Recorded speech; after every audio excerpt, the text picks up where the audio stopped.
Picture this for a moment. The calendar is quietly flipping pages, spring is creeping closer, and somewhere inside the Toronto Blue Jays front office, the phones are humming like restless insects trapped in glass. This is the part of the year where whispers turn into rumors, and rumors start sharpening their teeth.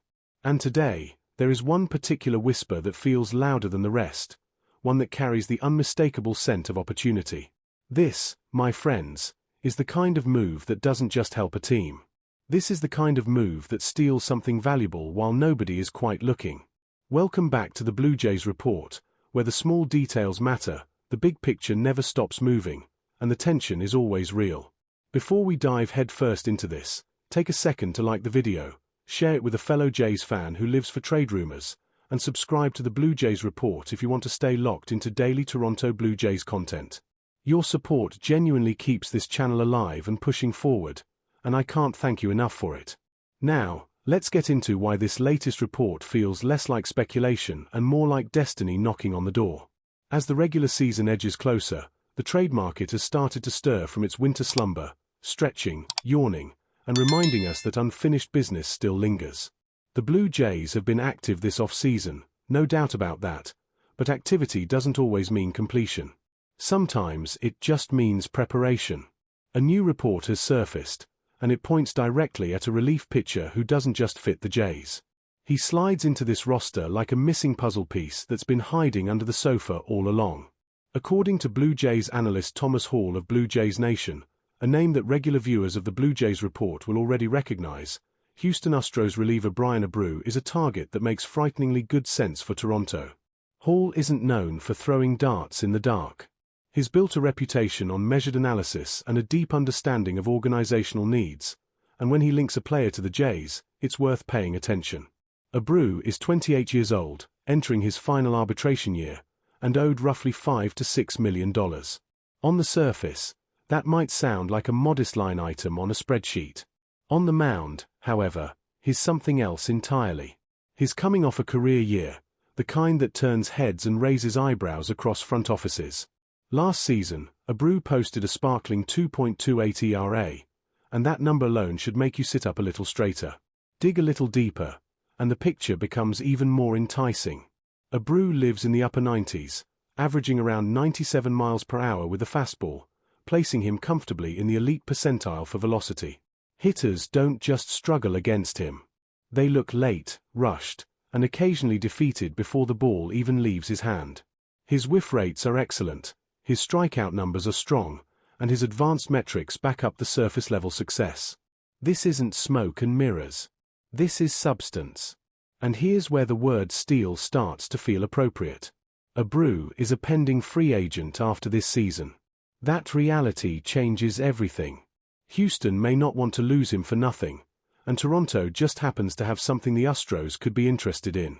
The Blue Jays have depth, particularly in the outfield, and depth is a currency in this league. When you combine surplus with opportunity, deals get done.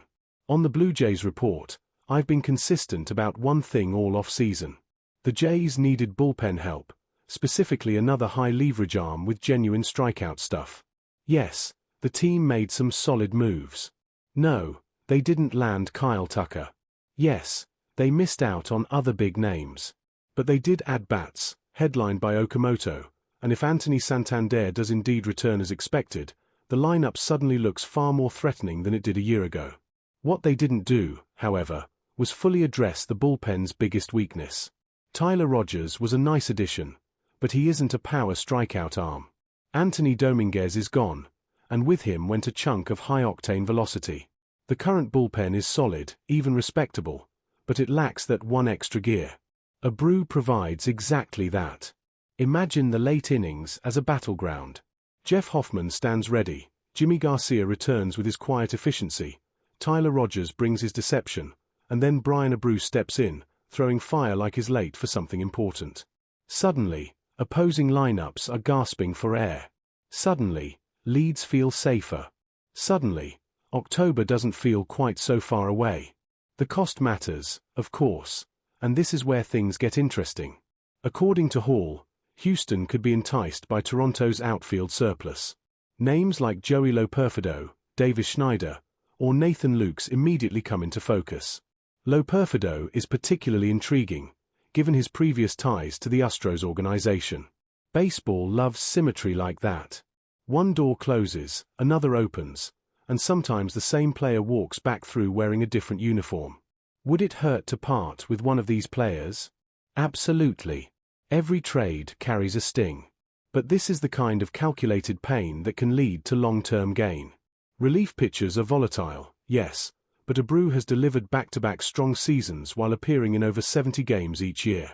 His fielding-independent pitching sits comfortably in the mid-twos, suggesting regression, if it comes, won't be catastrophic.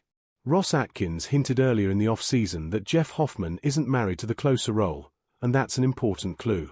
Abreu has 7 saves on his resume.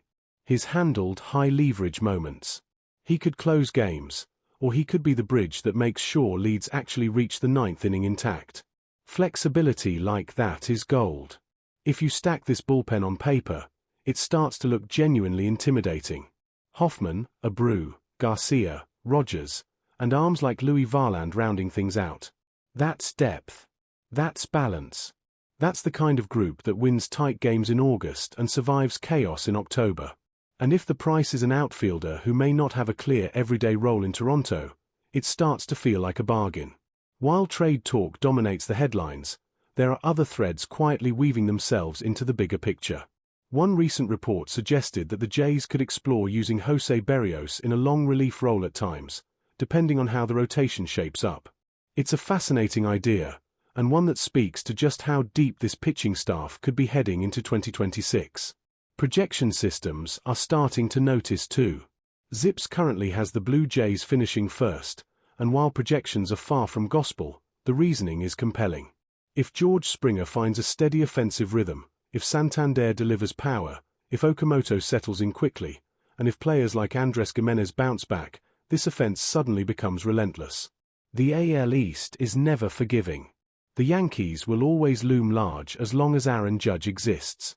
The Orioles have been aggressive and dangerous. Even the Red Sox can't be dismissed outright. But the Blue Jays, quietly and methodically, may have assembled the most complete roster of the bunch. A healthier rotation, deeper pitching, and a lineup that no longer feels thin. This team made the World Series without key contributors. Now imagine adding them back in, strengthening the bullpen, and letting this roster breathe. That's where excitement turns into belief. That's where a season stops being hypothetical and starts feeling inevitable. If a move like Bryan Abreu happens, it won't come with fireworks or a blockbuster headline. It will arrive quietly, efficiently, and with devastating potential. And months from now, when a crucial strikeout seals a game, people will look back and call it exactly what it was: a steal. If you're enjoying this breakdown and want more daily coverage just like it, make sure you like the video, share it with other Jays fans, and subscribe to the Blue Jays Report. Drop your thoughts in the comments as well. Do you make this trade? Do you hold on to the depth? The conversation is always better when everyone's involved. The season is coming. The tension is building. And somewhere out there, opportunity is waiting to be taken.